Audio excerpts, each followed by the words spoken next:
I'm not some kind of GS or any heavy adventure motorcycle hater, as many of you may think, but the reality is that the middleweight adventure bikes are something that I will always prefer to have. In this video, I'm gonna tell you why, so if you have nothing to do, grab your favorite drink and stay with me.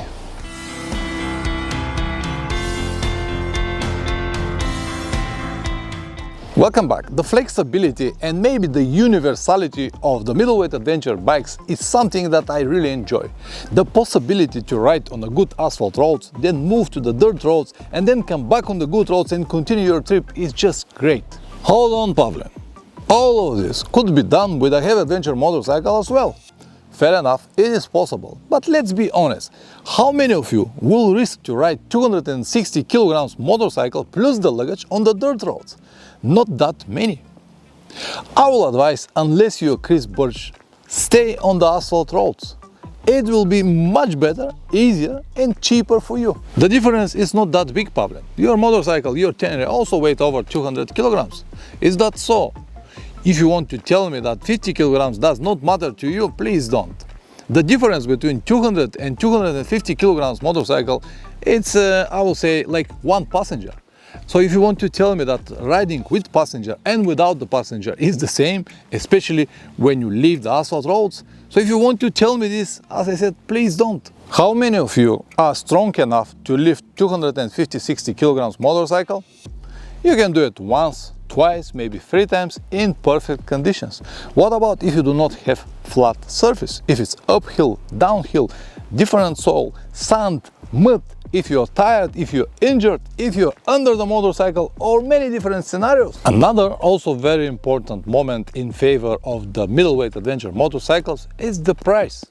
The difference between my Tenere and let's say KTM 1290 or BMW GS 1250 is almost double.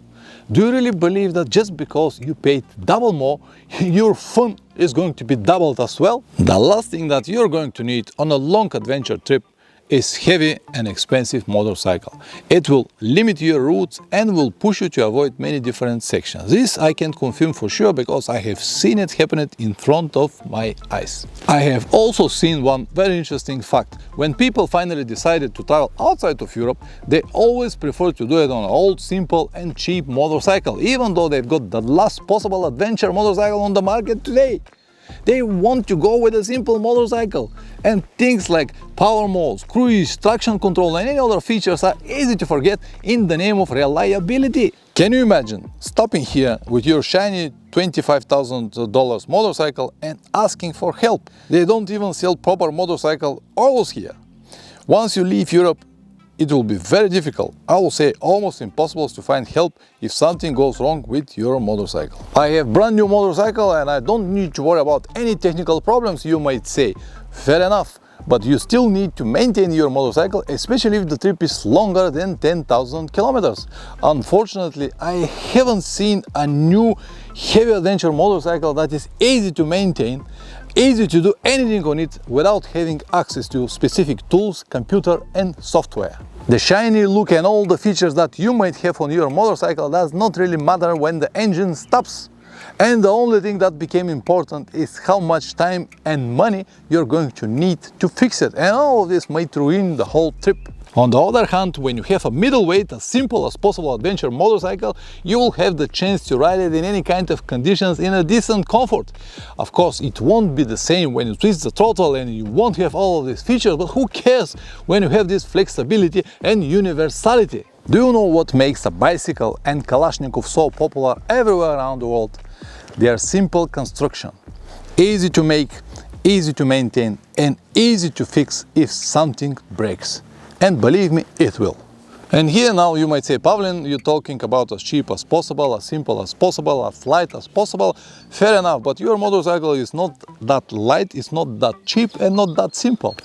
Yes, that is true, but this is the model that I found that suits me, the model that I can afford, the model that I can maintain to do the regular maintenance, and the model that is matching with my riding style.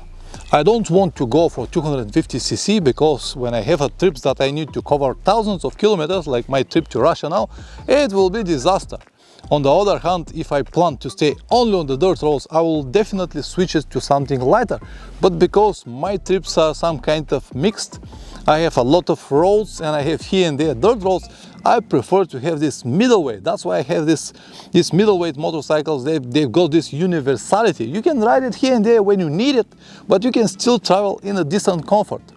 And again, as I said, this is not the cheaper, the simplest and the lighter, but it is the one that works for me.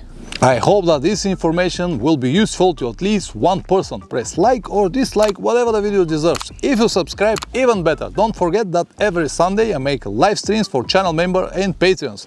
Over there we discuss anything related to long motorcycle trips. If you don't want to become channel member or Patreon, you can always watch the same stream pre-recorded 2 days later on my second channel, Motorcycle Adventures Live. Yes, you won't be able to ask questions and receive answers, but you will still gain a lot of useful information. All the details will be in the description down below. See you next time. Ciao.